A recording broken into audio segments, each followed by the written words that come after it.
Assalamualaikum warahmatullahi wabarakatuh. Halo Pak Friends, kembali lagi di Paprika Podcast PAP Beretorika.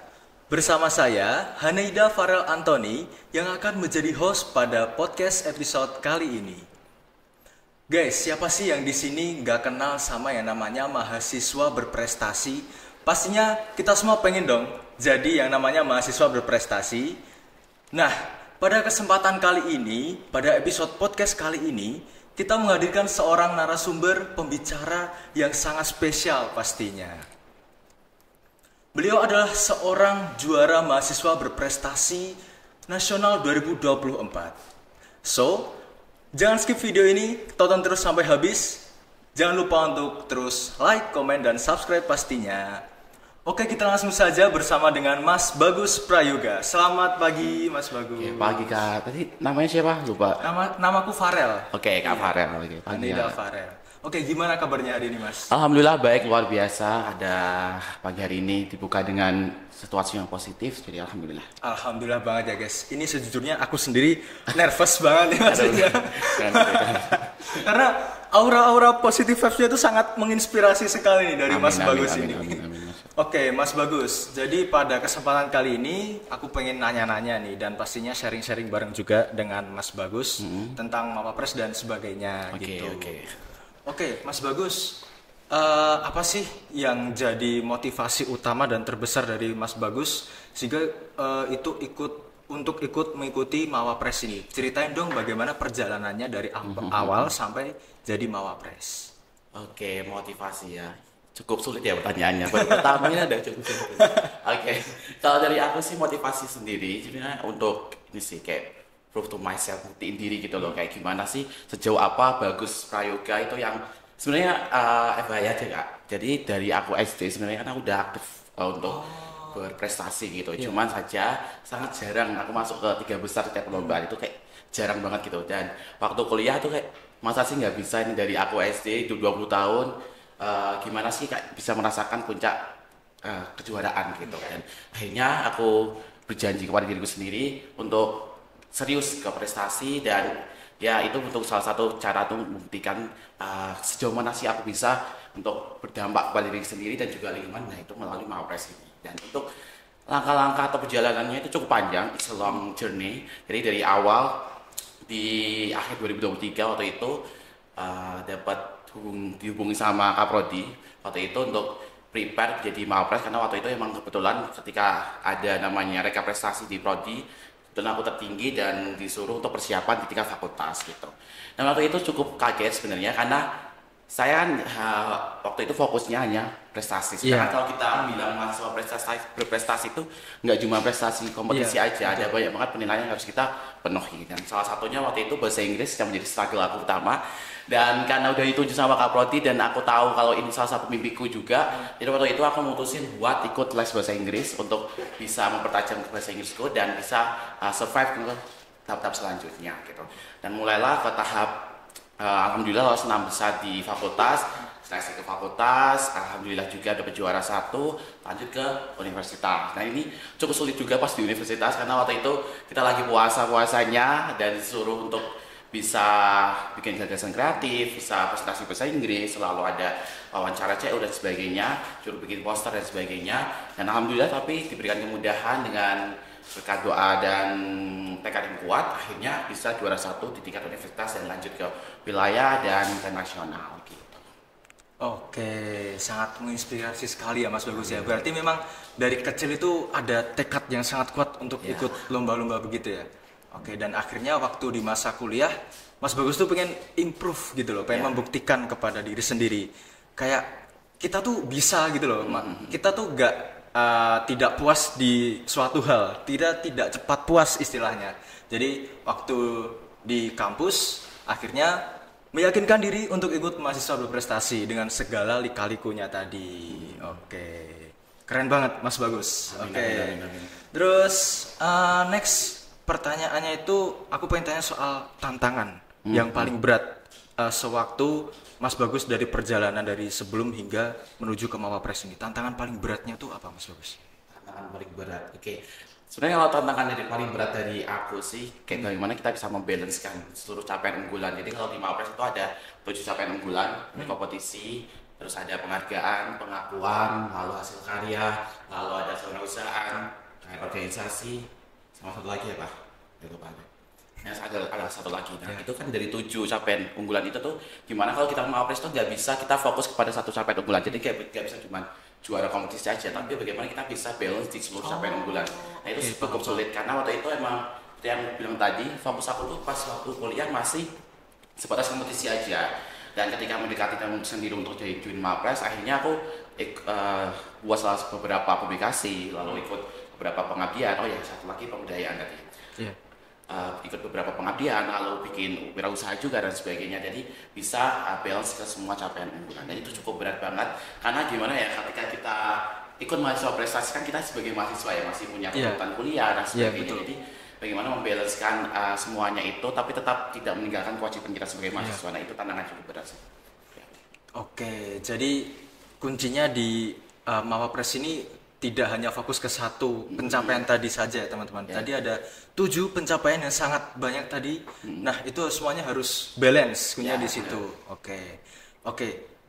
Saya ingin meng-highlight tadi Mas Bagus bilang kan kita kan sebagai mahasiswa nih, itu kan juga termasuk tantangan terbesar juga karena kita harus mengerjakan tugas kuliah dan sebagainya gitu kan. Benar banget. Nah itu kan pastinya kita tuh melawan dengan waktu, betul kan? Waktu. Nah aku pengen tanya nih ke Mas Bagus, gimana sih caranya Mas Bagus itu membagi waktu atau membalancekan waktu Mas Bagus mengerjakan tugas, terus berkompetisi, dan akhirnya menoleh ke Mapres ini?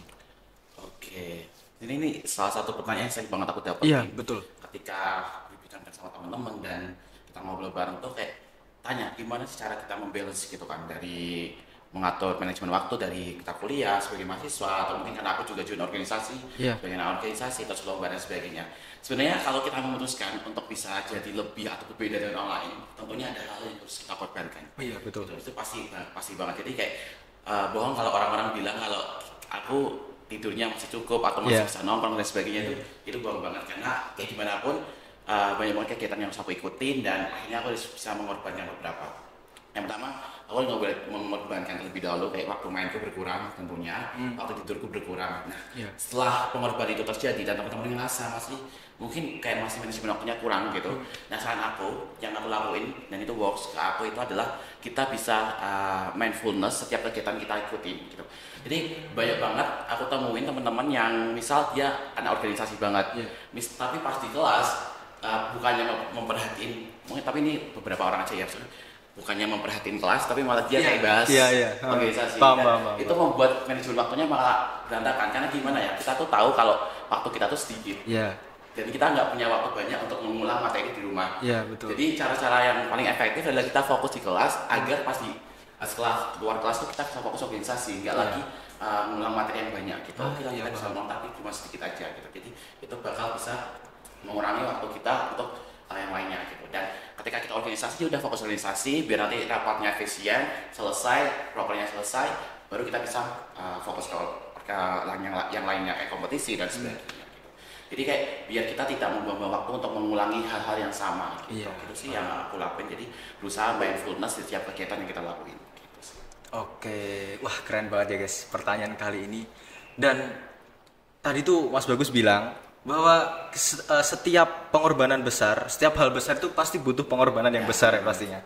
Tadi Mas Bagus mengorbankan waktu bermainnya, nongkrong seperti layaknya mahasiswa dan seperti kita sendiri, dan mengorbankan waktu istirahatnya, waktu tidur yang mungkin sehari bisa tidur berapa jam Mas kira-kira? Aduh, 4 jam aja alhamdulillah. 4 jam aja alhamdulillah. Bayangin teman-teman seberapa sibuknya nih seorang Mas Bagus Prayoga gitu. Tapi sekarang lagi santai alhamdulillah. Alhamdulillah. Udah selesai Mapres kan tinggal fokus yang lain. Oke. Dan tadi tuh soal waktu ya guys. Ini aku setuju banget sama Mas Bagus nih. Aku sendiri kan juga ikut organisasi kan. Jadi tadi tipsnya dari Mas Bagus itu, kita tuh harus menyelesaikan satu kegiatan di satu waktu gitu ya. Jadi kayak kita fokus di satu tempat ya satu, jangan di satu tempat tapi pikiran kita kemana-mana gitu kan. Nah jadi kalau kita ada kelas, kita ada kuliah dan sebagainya, itu kita harus fokus istilahnya biar kita tidak kepikiran di organisasi gitu kan. Dan sebaliknya, waktu di organisasi pun kita harus fokus di organisasi agar kita nggak kepikiran tugas-tugas di kuliah gitu. Wah, itu sangat jadi inspirasi banget sih buat aku. Amin, amin. Terus kita next ke pertanyaan selanjutnya Mas Oke, Bagus. boleh, Nah, boleh. aku pengen tanya nih, menurut Mas Bagus sendiri tuh keterampilan apa sih yang wajib dan sangat penting sekali untuk dimiliki oleh seorang mahasiswa berprestasi, Mas? Oke, kalau kita bilang mahasiswa prestasi ya, tentunya tuh kan itu juga banyak banget yang masuk ke aku tanya kayak apakah mahasiswa prestasi harus bisa nulis atau mungkin lomba-lombanya terus terkaitan dengan kayak tulis ilmiah dan sebagainya. Iya, paham.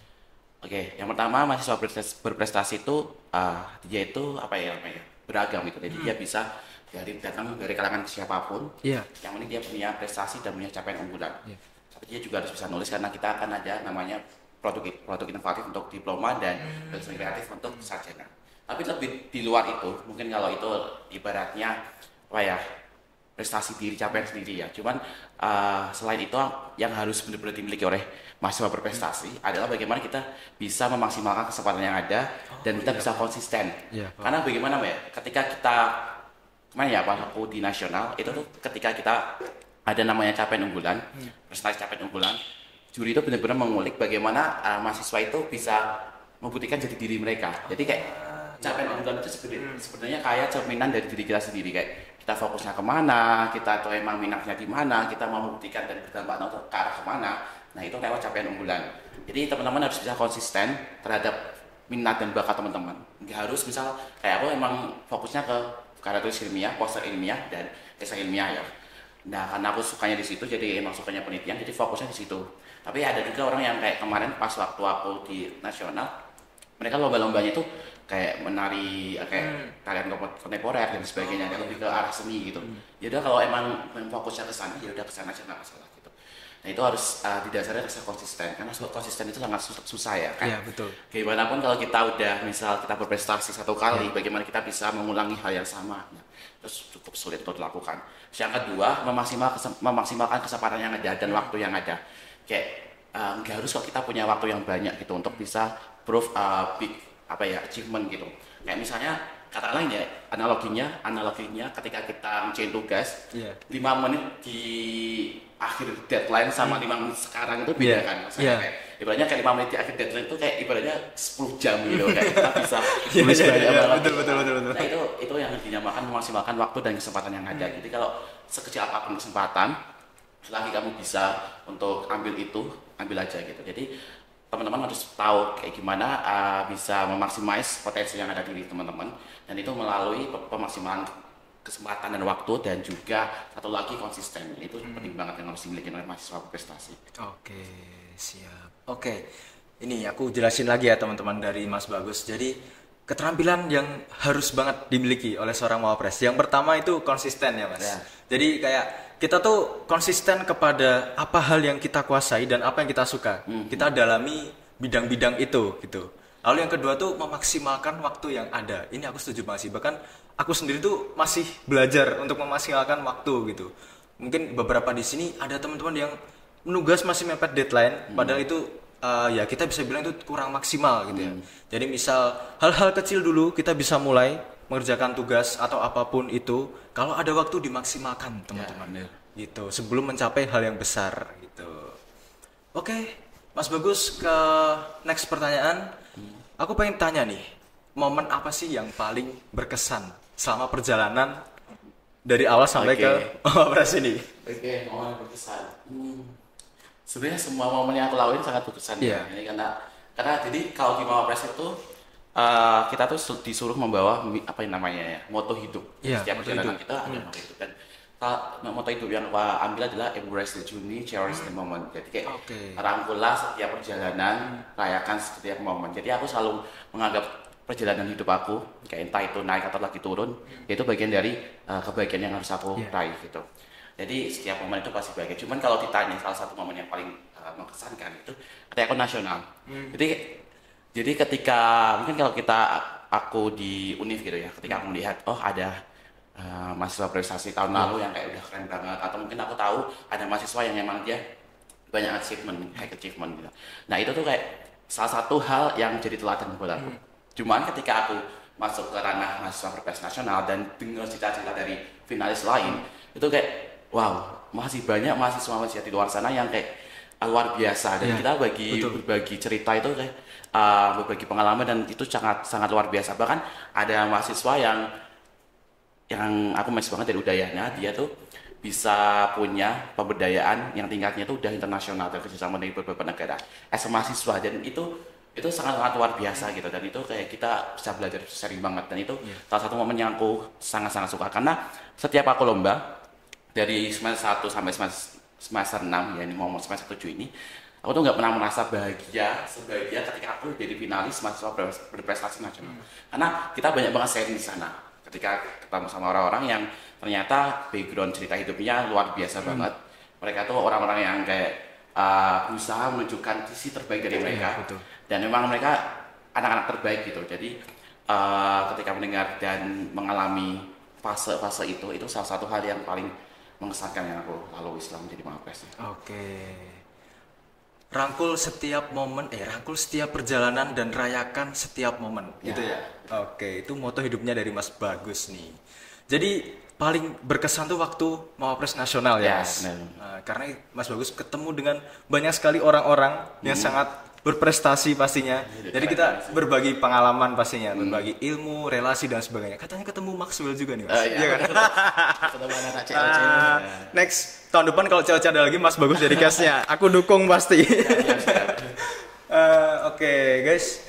Oke, kita lanjut lagi buat pertanyaan-pertanyaan yang mungkin menuju ke akhir ya, Mas. Ini kan kita lagi masa-masa PKKMB nih, ya kan?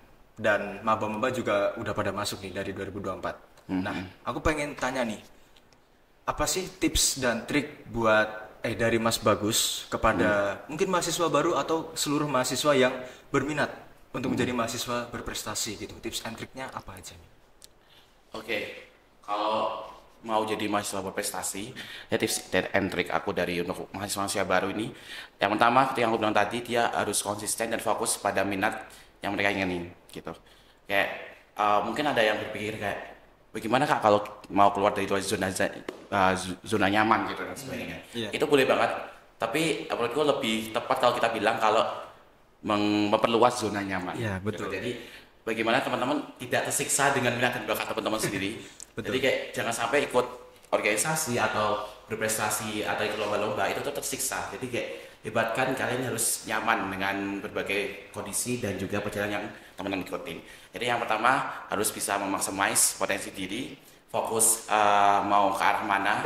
Kalau menjadi mahasiswa prestasi itu banyak banget capaian unggulan dan harus difokuskan juga ke 7 capaian unggulan itu.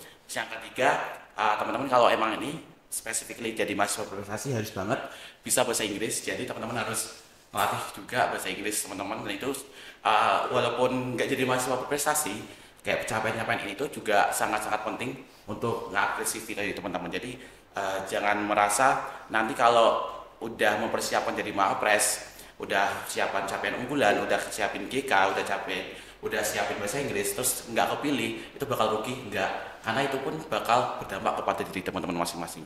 Jadi harapannya teman-teman bisa banget untuk ngelakuin itu, fokus ke potensi, terus goals-nya itu apa, ditulis dulu, baru capai salah satu goals yang udah teman-teman tulis. Oke, terima kasih banyak Mas Bagus atas tips and triknya ya teman-teman. Jadi yang pertama tadi itu kita harus konsisten. Oke, harus konsisten. Lalu yang kedua, kita harus tahu nih potensi kita tuh apa gitu kan. Dan kita tuh harus memfokuskan potensi yang kita miliki gitu. Lalu yang ketiga, bahasa Inggris pastinya. Jadi kita juga harus bisa memaksimalkan bahasa Inggris gitu ya. Oke, Mas Bagus, terima kasih banyak untuk hari ini. Terima kasih sudah sharing session dengan kami, sudah mau untuk menghadiri podcast Paprika kali ini. Kita sangat mendapatkan banyak sekali pengalaman dan ilmu dari Mas Bagus ya pastinya. Terima kasih, semoga sehat selalu Mas Bagus. Oke guys, jadi sekian dari podcast Paprika episode kali ini. Jangan lupa untuk like, komen, dan subscribe ya pastinya. Terima kasih. Wassalamualaikum warahmatullahi wabarakatuh. Paprika PAP Beretorika.